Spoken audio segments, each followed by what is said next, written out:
Guys, कैसे हो आप लोग। स्वेलो स्टार ऑरिजिन कॉन्टिनेंट के नेक्स्ट नोवेल के चैप्टर नंबर 326 में आप सभी का स्वागत है। तो देखो, आज के दिन जर्क ओवरलॉर्ड के एपिसोड की वीडियो नहीं आएगी क्योंकि यार मुझे कुछ ज़्यादा ही बुखार, साथ में सर दर्द और बॉडी में पूरी तरह से पेन हो चुका है। तो यार उसको भी स्किप करते, जब ठीक हो जाऊँगा तो चैप्टर रेगुलर किया करेंगे। तो चलो चैप्टर पे आते हैं। तो जैसा कि अभी तक हमने पिछले एपिसोड में देखा कि कैसे लू फेंग ने यूना सिटी पे अपने फॉर्मेशंस को बना लिया होता है, जिसके साथ लू Feng palace master you Jiang को भी कहता है कि मैंने ऑलरेडी फॉर्मेशंस को अरेंज कर रखा है, हम लोग किसी भी मोमेंट पे स्ट्राइक कर सकते हैं। जिसको सुनकर पैलेस मास्टर यू जियांग उसे कहते हैं कि सबसे पहले तुम्हें सिटी के डिफेंस में ज्वाइन करना होगा। जैसे बाकी के एलर क्लोन्स हैं तो तुम्हें उन सारे क्लोन्स के साथ मिलकर इन्फिल्ट्रेटर्स को एलिमिनेट करना होगा, क्योंकि जितने कम low level human life forms हमारे सिटी में छिपे रहेंगे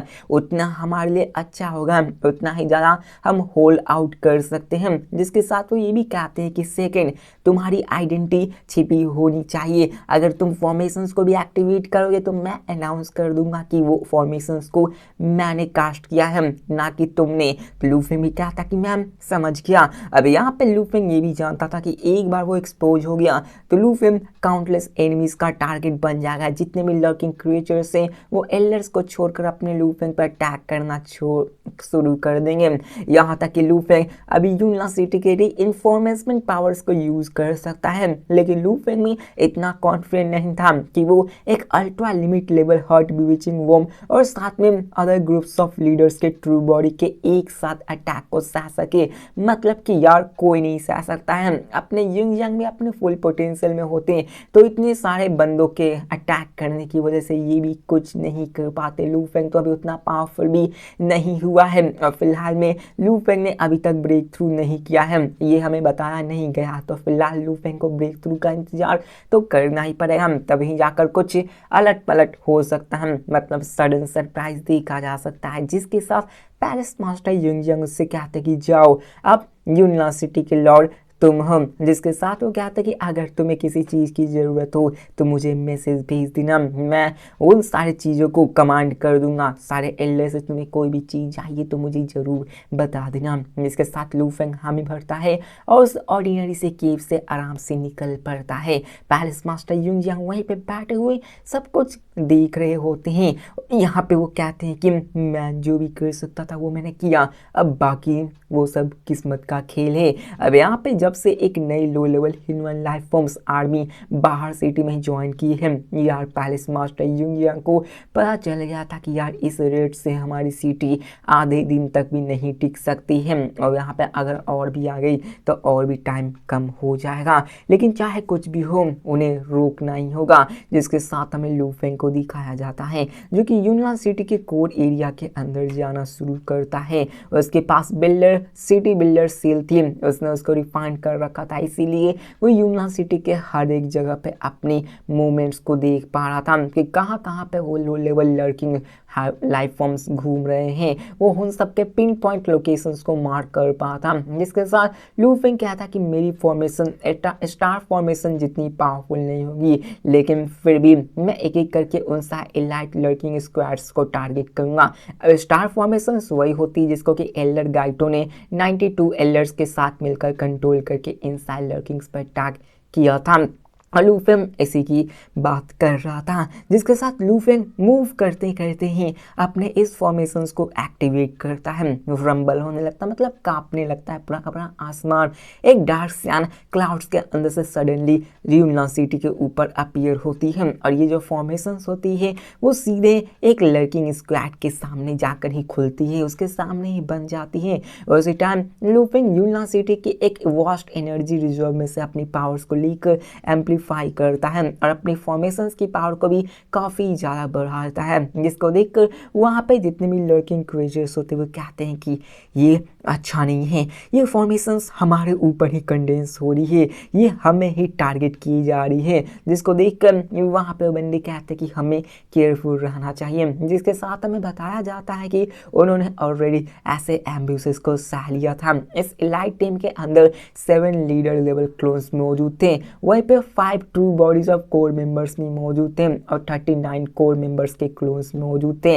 इन्होंने अपने कोऑर्डिनेट्स को कह सकते हो कोई भी नाप जोप के नहीं किया था, जो सीधे ही बढ़ते जा रहे होते हैं। उनके ऊपर वो फॉर्मेशंस अपीयर हो गए तो उन्हें उतना डर नहीं लग रहा था, क्योंकि उन पर ऑलरेडी फॉर्मेशन से अटैक हो चुकी थी और उन्होंने उसको सरवाइव कर लिया था। जिसके साथ बूम बूम बूम मतलब धमाके होने शुरू हो जाते हैं। एक टेरिफाइंग लास्ट उन सबके ऊपर गिरती है और दिखाया जाता है कि वहाँ पे वो स्क्वाड एकदम से खत्म हो जाती है, जिसको देखकर यार अपना लू फेंग खुद हैरान हो जाता कि ये क्या हुआ, ये लोग तो पीसेस में तब्दील हो गए, आखिरकार ये हो कैसे सकता है, ये फॉर्मेशन ये तो स्टार फॉर्मेशन से भी ज़्यादा पावरफुल लग रही है। अब लू फेंग ने पहले ये सोचा था कि यार स्टार फॉर्मेशन से ज़्यादा मेरी पावरफुल फॉर्मेशंस नहीं हो सकती हैं। University already inside low level lurking से फाइट करने में स्ट्रगल कर रही थी, लेकिन इन सब के बावजूद भी लू फेंग इतने पावरफुल फॉर्मेशंस को यूज़ कर पाता, उन लर्किंग टीम्स को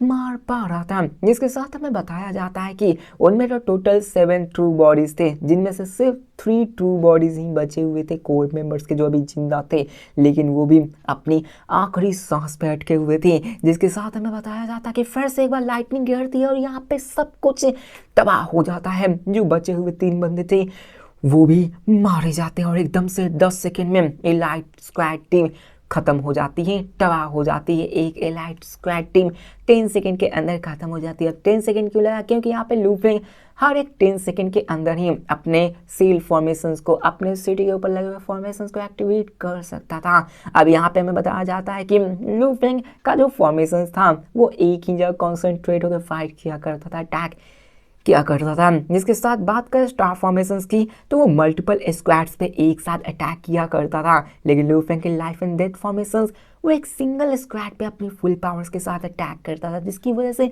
उसकी अटैकिंग पावर्स काफ़ी ज़्यादा हो चुकी होती है। और इन सारे इन्फिल्ट्रेटर्स को या ऐसा महसूस होने लगता है कि अभी जो लू फेंग फॉर्मेशंस यूज़ कर रहा है ये तो स्टार फॉर्मेशन से भी ज़्यादा टेरिफाइंग लग रही है। मतलब लू फेंग की पावर इतनी ज़्यादा थी। जिसके साथ हमें यहाँ पे सारे एल्डर्स को दिखाया जाता है, जहाँ पे वो लोग भी देखकर हैरान होते हैं। जिसके साथ वहाँ पे हमें बाकी के लड़कर्स को भी दिखाया जाता है, जो कि इस चीज़ को देखकर हैरान हो जाते हैं। और वहाँ पे एल्डर्स कहते हैं कि स्टार फॉर्मेशन ऑलरेडी डिसिपेट हो चुका है, जितने भी एल्डर्स हैं वो सभी यहाँ पे अपने फोकस को बनाए रखो, वो अपने अटैक्स को करना शुरू करते हैं।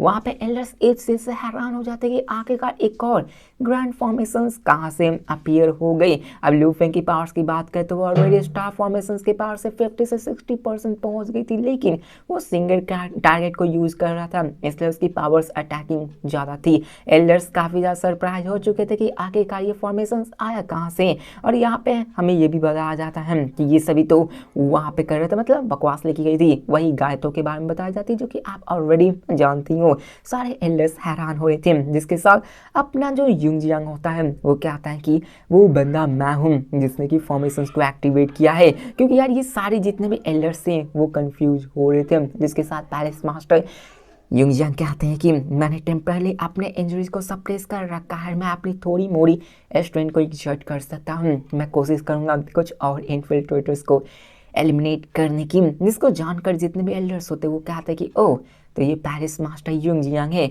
यहाँ पे सरप्राइज होने वाली बात नहीं है कि यहाँ पे इंजर होने के बावजूद भी वो इतने पावरफुल तरीके से अपने फॉर्मेशंस को यूज कर पा रहे हैं। इस चीज़ को जानकर जितने भी एल्डर्स होते हैं ना वो काफ़ी ज़्यादा एक्साइटेड हो जाते हैं। और यहाँ पे वो कहते हैं कि नो वंडर यहाँ पे हमारे जो पैलेस मास्टर हैं वो एक प्रैक्टिशनर है, जिन्होंने अपने 2.5 वीयर्स in one life form dog को कॉम्प्रीहेंड कर रखा है।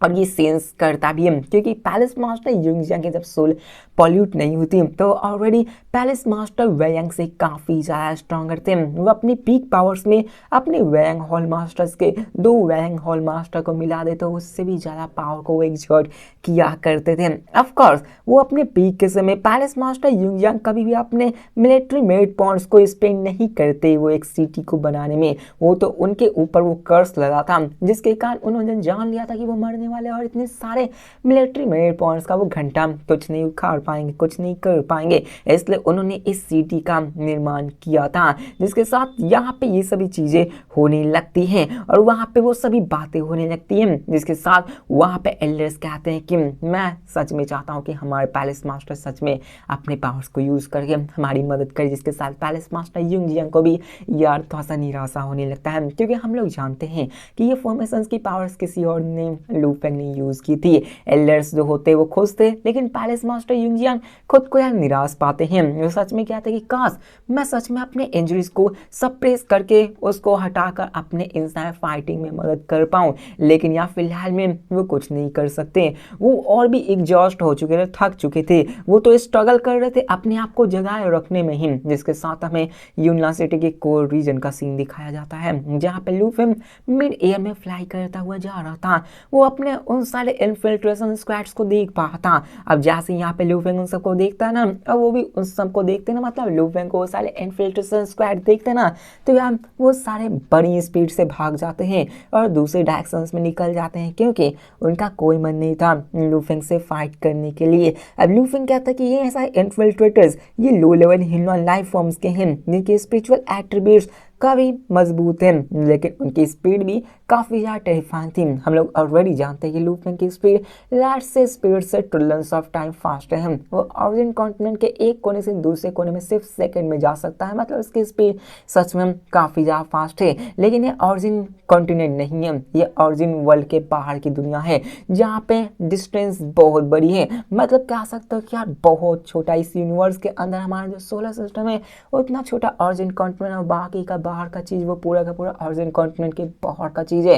इसलिए लू फेंग भले ही लाइट की स्पीड से trillions of speed fast fly कर सके, लेकिन फिर भी वो उतना कवर नहीं कर सकता है, वो कोने को कवर कर ही नहीं सकता है। और बात करी यूनियन सिटी की, तो यहाँ पे आपके स्पीड पे रेस्ट्रिक्शंस लगे हुए होते हैं, जिसके हिसाब से आप ज़्यादा स्पीड यहाँ पे फ्लाई नहीं कर सकते। एग्जैक्ट तो हमें नहीं बताया गया था कि लू फेंग की स्पीड कितनी होनी चाहिए, लेकिन हमने ऑलरेडी देख रखी है कि कैसे जब कोई अनडाइंग बीइंग बनता है तो अनडाइंग में ही उसकी स्पीड लाइट स्पीड को इजीली टच कर देती है। तो ये तो एम्प्रेस लेवल की पावर से, तो इसमें इन्फिनाइट टाइम्स कहना गलत नहीं है, ऐसी ही बात हो सकती है।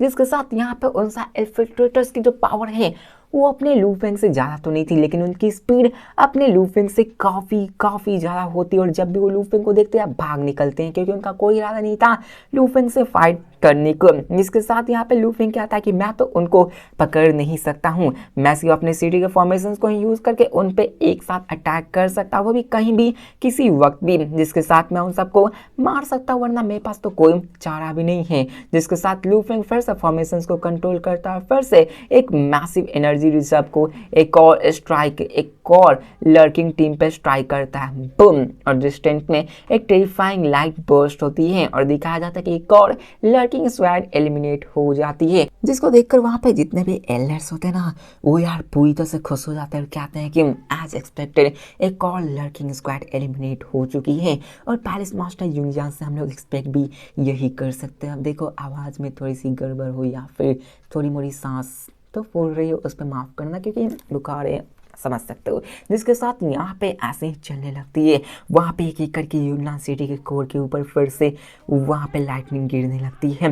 लू फेंग आगे बढ़ रहा होता है और साथ में वो रास्ते में एक एल लेवल एक्सपर्ट्स के ग्रुप को देखता है, जो कि उसके बगल से ही फ्लाई करके जा रहा होता है। जिसके साथ वो ग्रुप होते हैं ना, वो लू फेंग को ग्रीट करते हुए कहते हैं ब्रदर लू फेंग, और वो लू फेंग की एडमायर करते हुए कहते हैं कि सिर्फ हमारे ब्रदर लू फेंग ही इतनी पावरफुल है कि वो अकेले इन इन्फ्लेटर्स का सामना कर सकते हैं। अब लू फेंग भी उन सब की तरफ देखने लगते हैं, जिसके अंदर स्क्वाड के अंदर बताया जाता है कि 6 मेंबर्स मौजूद थे, 3 एल्डर क्लोन्स थे और 3 बाकी थे जो कि एल्डर्स थे ही नहीं। यूनियन सिटी में ऐसे कई सारे स्ट्रॉन्ग इंडिविजुअल्स थे जो कि एल्डर्स नहीं थे, लेकिन उनके पास ऑलरेडी एल्डर लेवल की स्ट्रेंथ मौजूद थी। उनकी ट्रू बॉडीज सिटीज में मौजूद थी, जो कि अभी फिलहाल में सिटी के डिफेंस में मदद कर रही होती हैं। जिसके साथ यहाँ पे वो लू फेंग को देखते हैं कि कैसे लू फेंग अकेला ही निकल के इन सारे इन्फिल्ट्रेटर्स को मारना शुरू किया। तो ये नेचुरल है कि ये सारे पावर अपने लू फेंग को फ्रेंडली और रिस्पेक्ट से ट्रीट किया करते थे। जिसके साथ लू फेंग कहता है कि ये तो पीटी है कि ये इन्फिल्ट्रेटर्स काफी ज्यादा फास्ट है, वरना मैं इन सबसे फाइट करके इन सबको जरूर खत्म कर देता। जिसके साथ यहाँ पे एल्डर्स उसमें से क्या आता है जो कि एक्साइटेड होते हुए क्या आता है कि लेकिन कोई बात नहीं, हमारे पैलेस मास्टर युंग हमारे साइड आ चुके हैं, उनके स्ट्रेंथ काफ़ी ज़्यादा टेरिफाइंग है। अगर वो यहाँ पे अपने ट्रू पावर्स को भी रिजॉर्ट न कर पाए तो क्या हुआ, हमें ये जरूर श्योर है कि वो अपने इस पावर से इस कैलेमिटी में जरूर सर्वाइव करवा देंगे। अब यहाँ पे युंग हॉल की वो काफ़ी ज़्यादा तारीफ कर रहे थे, लेकिन उन्हें क्या ही पता था कि ये सभी कोई और नहीं लू फेंग कर रहा है। जिसके साथ वहाँ पे लू फेंग सबसे थोड़ी सी बातें करता है, जो कि बात करने के बाद निकल पड़ते सब अपने अपने रास्ते में। जिसके साथ हमें बताया जाता है कि भले ही ये एल्डर्स भी उन सा इन्फिल्ट्रेटर्स की यार सामना नहीं कर सकते थे, लेकिन फिर भी वो घूम रहे थे ताकि यहाँ पे जितने भी इन्फिल्ट्रेटर्स है जो कि एल्डर्स पर अटैक करने की जा रहे हैं उनसे रोका जा सके, उनको दूर रखा जा सके। जिसके साथ हमें बताया जाता है कि ये सारे एल्डर्स अपने सीक्रेट ट्रेस को लेकर आगे बढ़ रहे होते हैं। ये मोस्ट ऑफ द एनिमीज का सामना कर सकते हैं, लेकिन जब तक कि ultra limit level heart bewitching worm ना आ जाए या वो उनका कुछ नहीं बिगाड़ सकते हैं। जिसके साथ लू फेंग भी वहाँ पे आगे बढ़ने लगता है। यहाँ पे लू Feng ultra limit level enemies के भी मूवमेंट पैटर्न्स को देखना शुरू करता है, जहाँ पे वो सबको बताते जाता है। मतलब वो तो नहीं बताता है, बाकी सब भी देख पाते हैं कि आखिरकार ये अल्ट्रा लिमिट कहाँ मूव करे। इसलिए वो जितने भी स्क्वाड्स थे ना अल्ट्रा लिमिट को अवॉइड किया करते थे कि यार इनसे पंगा लेना ही बेकार है, यूनिवर्सिटी काफ़ी ज़्यादा बड़ा है तो यार उन सबसे बचना काफ़ी ज़्यादा आसान है जब तक कि आप उसके रास्ते में एंट्री आते ही नहीं हो। लेकिन कुछ दफ़ा इस किंग की स्पीड इतनी ज़्यादा होती ना कि ये हर एक चीज़ को ओवरवेलम कर देती और कुछ भी नहीं कर सकते थे एल्डर्स भी। लू फेंग से स्पीड से भी ज़्यादा, मतलब नॉर्मल लीडर्स लेवल क्लोन्स के भी यार स्पीड इतने जाते। बात करें किंग लेवल की तो यार लू फेंग से तो वो कई गुना फास्ट होता है, लू फेंग उसको कैच नहीं कर सकता। फिलहाल में लू फेंग चाहकर भी उस बंदे से फाइट नहीं करना चाहेगा, क्योंकि लू फेंग करना ही नहीं चाहता। वो अभी पैलेस मास्टर बन चुका है तो ऐसा करना उसके लिए खतौर से काम नहीं होगी। इसके साथ लू फेंग कहता है कि ये फॉर्मेशन जो कि मैं कंट्रोल कर रहा हूँ वो अभी भी स्ट्रॉन्ग इनफ नहीं है। स्टार फॉर्मेशंस उसको यार एक लीडर और साथ में 92 एल्डर्स काम किया करते थे, लेकिन यार अभी लू फेंग की जो फॉर्मेशंस होती है वो उस स्टार फॉर्मेशंस की आधी स्ट्रेंथ तक कोई रीच की होती है। ये लीडर क्लास बैंक्स इनके spiritual type low level higher life forms थे, low level human life forms थे, लेकिन इनकी वाइटलिटी काफ़ी ज़्यादा होती है। इनके अटैक्स तो करे जाएंगे लेकिन यार ये इंजर्ड हो जाएंगे, लेकिन ये आसानी से मरते नहीं हैं। इनको कंप्लीटली एनिलेट करता ना ये भी काफ़ी ज़्यादा मुश्किल होता है। लेकिन इसी के साथ हमें सीन चेंज कर हमें किंग और उन सारे लड़कर्स को दिखाया जाता है, जहाँ पे लड़कर्स कहते हैं कि किंग हमारे इलाइट स्क्वाड वो एक एक करके बहुत ही डिवास्ट्रेटर्स लॉसेस ले रहे हैं। हमने टोटल 39 इलाइट इन्फिल्ट्रेटर्स स्क्वाड में से 21 को खो दिए हैं और मोस्ट ऑफ द मेंबर्स में से 21 स्क्वाड्स मारे जा चुके हैं और बहुत ही कम ऐसे बंदे बचे हुए हैं जो कि अभी फिलहाल में बचे हुए हैं और वो भी बाहर निकलने की हिम्मत नहीं दिखा रहे हैं। जिसके साथ वो सारी चीज़ें बताने लगती है कि कैसे एक सियान फॉर्मेशन यूनिवर्सिटी के ऊपर अपीयर हो रही है जो कि हर एक 10 सेकेंड्स में सबको मारती जा रही है। हमारे स्क्वाड्स के पास कोई भी रास्ता नहीं है वो छिपने का। एक एक करके वहाँ पे सारे स्क्वाड अपने किंग से टेलीपैथी में सारी चीज़ें बताने लगते हैं। पहले स्टार फॉर्मेशन था, लेकिन अब लू फेंग की लाइफ एंड डेथ फॉर्मेशंस आ चुकी है जो कि इनसाइड इन्फिल्ट्रेटर्स को जो कि इलाइट मेंबर्स थे उन सबको मारना शुरू कर चुके थे। यहाँ पे एक और आर्मी थी जो कि यार युआन यान अपने ऊपर लेकर चल रही थी। लॉजिकली देखा जाए तो यार यूनिवर्सिटी के ऊपर जो डिफेंस है वो यार काफ़ी ज़्यादा बढ़ चुकी है, लेकिन यहाँ पे किंग इस बात से हैरान था कि ये सब तो चल रहा है, उन्होंने डिफेंस को भी बढ़ाया है लेकिन वो डिफेंस वो आउटर सिटी के लिए बढ़ाएंगे, लेकिन इन सब के बावजूद भी आखिरकार वो एक फॉर्मेशंस को कैसे एक्टिव कर पाए जो कि इतनी स्ट्रांग है कि हमारे इन्फिल्ट्रेटर्स को यार तबाह कर दे रहे। ऐसे हो कैसे सकता है? किंग भी थोड़ा सा हैरान हो जाता है। जिसके साथ वहाँ पे वो सारे लीडर्स कहने लगता है कि किंग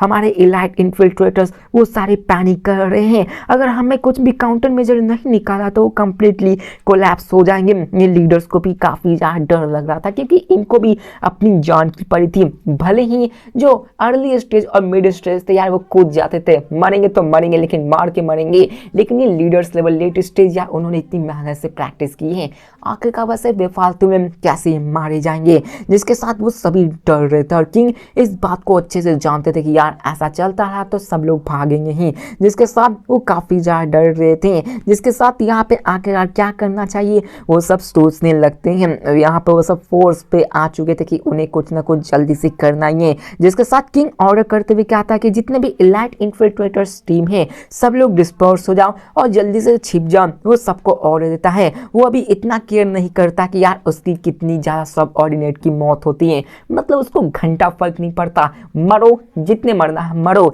लेकिन अगर इस पॉइंट पे वो शुरुआत में ही सब लोग कोलैप्स हो जाएंगे तो आखिरकार छिपने का फायदा क्या होगा, जिसकी वजह से जितने भी बंदे थे जो कि रिमेनिंग 18 इलाइट स्पेक्टेटर स्क्वाड्स थे वो सभी अपने किंग के कमांड से वहां पे छिपने चले जाते हैं। उन्हें काफी ज्यादा अच्छा लगता है कि यार चलो किंग हमें सुसाइडल मिशन तो नहीं दे रहा है, घंटा उसको अगर हो करना होता ना तो उसको देता कि जाओ तुम सबको छिपना नहीं है और इन सबको आदेश मानना ही पड़ता, वरना ये आगे चलकर गद्दार साबित किए जाते और अपने ही लोगों के हाथों मारे जाते, जिसके साथ एक एक करके सारे फिगर्स ब्लर हो जाते हैं और गायब होना शुरू हो जाते हैं। वो स्कैटर होते हैं और सराउंडिंग केव्स के अंदर जाना शुरू करते हैं। उनकी स्पिरिचुअल बॉडी से वो बड़ी आसानी से जितने भी वीकर प्रैक्टिशनर्स थे उन सबसे बच जाते हैं। और एक बार जब वो उन सारे केव्स के अंदर घुसते थे तो यार वो बड़ी आसानी से छिप जाते थे, मतलब कि यार ये लो लेवल अर्ली स्टेज के बंदे आगे का इलाइट मतलब जो लेट स्टेज के होंगे वो उसके केव में छिप ही जाएंगे तो क्या ही उनको पता चलेगा, वो कभी भी जा नहीं पाएंगे। ज़्यादा से ज़्यादा हो तो उसको कंट्रोल कर लेंगे और क्या इतना तो होता रहता है। जिसके साथ वो सभी उसके अंदर जाना शुरू करते हैं, जिसके साथ पैलेस मास्टर युंगयांग ये सब देख रहे होते हैं। वो सबको ऑर्डर करते हुए क्या था कि सब लोग छिपने जा चुके हैं, अभी के फिलहाल उनको इग्नोर करो, तुम सबको जितना भी करना तो हमें टाइम को स्टॉल करना है, अगर यहाँ पे हम लोग इनफ टाइम तक होल्ड कर लें तो हम लोग जीत जाएंगे। जिसको जानकर एल्डर्स भी काफ़ी ज़्यादा खुश होते हैं क्योंकि यार उनके टीम के मेंबर्स भी काफ़ी ज़्यादा मारे जा रहे होते हैं। और अगर फिलहाल में अगर कुछ गड़बड़ हुआ तो सब एल्डर्स मिलकर एक साथ हार्ट बीविचिंग पर अटैक करेंगे। देखो 2-3 एल्डर्स 10 एल्डर्स पे हार्ट बीविचिंग अटैक कर सकता है, लेकिन लू फेंग जैसे 3-4 और आ जाए ना तो यार वो सब भी लू फेंग मतलब हार्ट बीविचिंग को मारने की काबिलियत रखते हैं, लेकिन वही वो कुछ ज़्यादा ही स्पीड से भागने लगता है, जिसके साथ वहाँ पे वो सभी चलने लगता है और किंग फिलहाल में सब पे अटैक करके इन सबको मार रहे होते हैं। जिसके साथ यहाँ पे एल्डर्स बाकी के जितने भी बचे हुए थे जो कि अभी केव्स के अंदर नहीं गए थे उनको मारना शुरू करते हैं। लू फेंग एल्डर जिंगी वही होता है जो कि डार्क होली रियल्म का नंबर 1 जिसको कह सकते हैं कि वो पूरी तरह से इमॉर्टल, मतलब वो पूरी तरह से वही था जिसको कोई भी हरा नहीं सकता था, उसका डिस्पल था, तो इसकी पावर्स भी ऑलरेडी काफ़ी ज़्यादा होती है। ये अपने स्ट्रेंथ और स्किल पे काफ़ी ज़्यादा कॉन्फिडेंस थे, इसलिए वो जाने लगते हैं। जिसके साथ वहाँ पे सारे एल्डर्स भी घूम रहे थे। इसी के साथ हमें बताया जाता है कि एक एल्डर स्क्वाड में तो टोटल में 36 एल्डर्स मौजूद थे जो कि एक माइटी फॉर्मेशंस को लेके चले थे। तो यार कह सकता हूँ कि किंग लेवल वाला बंदा यहाँ पे अटैक करने की जरूरत नहीं करेगा, कर देगा, मार के भाग भी जाएगा, लेकिन उसे भी थोड़ा सा डैमेज उठाना पड़ सकता है और धीरे धीरे करके उसको भी मार दिया जाएगा, ऐसे हो सकता है। क्योंकि यार जितने ज़्यादा एल्डर्स रहेंगे उतनी ज़्यादा उनकी पावर्स बढ़ती जाएगी। लेकिन इसी के साथ दिखाया जाता है कि किंग वहाँ पे अपीयर होता है। नेक्स्ट मोमेंट पे वहाँ पे दिखाया जाता है कि एक ग्रुप जो कि एल्डर्स का होता है उसके अंदर टोटल 19 एल्डर लेवल एक्सपर्ट्स होते हैं। इतने सारे एक्सपर्ट्स मौजूद थे, उन सबके क्लोन्स मौजूद थे, कुछ लाइफ सेविंग टोजर्स भी थे और उन सबके पास कुछ ऐसे भी एल्डर्स थे जो कि क्लोन्स को ही नहीं रखते थे और उनके पास तो कुछ प्रोटेक्शन टोजर्स भी नहीं थे। इसी के साथ वहाँ पे किंग आता है, वहाँ पे कुछ चीज़ समय रुकता है, वहाँ पे आता है, अटैक करता है, 2 एल्डर्स को मारता, भाग जाता है। मतलब मैंने कहा ना कि यार ये जो किंग लेवल का बंदा है ना ये 35-36 से भी भिड़ सकता है, मारेगा निकल पाएगा, लेकिन यार ये उसको कंप्लीटली मार नहीं पाएंगे जब तक यार लू फेंग जैसा बंदा उससे फाइट ना करने लगे। 1v1 अकेले में फाइट करेगा तो ये बंदा स्पिरिचुअल पावर से अटैक करेगा, लेकिन मुझे नहीं लगता कि यार लू फेंग को ये स्पिरिचुअल पावर्स में हरा सकता है, क्योंकि यार उसके पास अपनी विल पावर से और साथ में स्टार टावर्स को प्रोटेक्ट करिए और जिन कॉन्टिनेंट प्रोटेक्ट करिए, भले उसकी कॉलोनी यहाँ पे हो सकती है डिस्ट्रॉय हो जाए लेकिन वो बच जाएगी। जिसके साथ यहाँ पे आता है 2 एल्डर्स को मारता है, कुछ एल्डर्स रेसिस्ट भी करते लेकिन किंग निकल पड़ता है, मतलब मारता है, चला भी जाता है। वो एल्डर्स भी कुछ नहीं करते और यही तो इस किंग लेवल एंटिटी का डर होता है। आप चाह कर भी नहीं कुछ कर सकते हो, अजी घंटा आपको चुकार सकते हो, आता है मार के चला जाता है। और यहाँ पे किंग लू फेंग को भी मतलब क्या स्पॉट कर लेता है। वो एल्डर्स को मार के निकलता है तो वहाँ पे रास्ते में लू फेंग को भी देखता है, लेकिन फिलहाल में एल्डर जिंगी मतलब वो लू फेंग और एल्डर जिंगी दोनों को देखता है। फिलहाल में किंग का कोई भी इंटेंशन नहीं था वो लू फेंग और एल्डर जिंगी से फाइट करने का, क्योंकि यार उसे पता था कि जो भी विल्ड करते पावरफुल विल्ड टेक्निक्स और पावरफुल सोल प्रोटेक्टिंग आर्टिफैक्ट्स से तो उससे फाइट करूंगा तो मेरे समय वेस्ट होगा और मैं कोई भी इरादा नहीं अपने टाइम को वेस्ट करने का। वो अगर पैलेस मास्टर वेयांग या पैलेस मास्टर गाय तो यहाँ पे पैलेस मास्टर यंग यंग से फाइट करने को बारी काम, तो तब जाके वो थोड़ा सा अपना टाइम वेस्ट करने को तैयार था। वहाँ पे जाके वो कुछ दिखाएगा कि हाँ मैं फाइट करने में इंटरेस्ट हूँ, लेकिन ये सारे एल्डर्स से वो तो फाइट करने के लिए जाएगा भी नहीं, जिसके साथ यहाँ पे वो सब जाने लगता है। अब वो नॉर्मल एल्डर्स को मारा था क्योंकि जितना ज़्यादा एल्डर्स मारेगा उतना ज़्यादा फॉर्मेशन वीक होगी, जितना ज़्यादा तोड़कर अंदर आएंगे और उतनी जल्दी ये तबाह हो जाएगा, मार कर खाएंगे और यहाँ से निकल जाएंगे उनसे इलाइट प्रैक्टिस के यहाँ पे आने से पहले, जिसके साथ यहाँ पे वो आगे जाने लगता है, जिसके साथ किंग अपने रास्ते में निकल पड़ता है। और इसी के साथ हमारा ये वीडियो ख़त्म होता है यार। तो इसी के साथ ये फाइनल एपिसोड ख़त्म होता है। मेरी सांस को ज़्यादा ही फूल रही थी यार। मिलते हैं नेक्स्ट वीडियो में, तब तक के लिए बाय।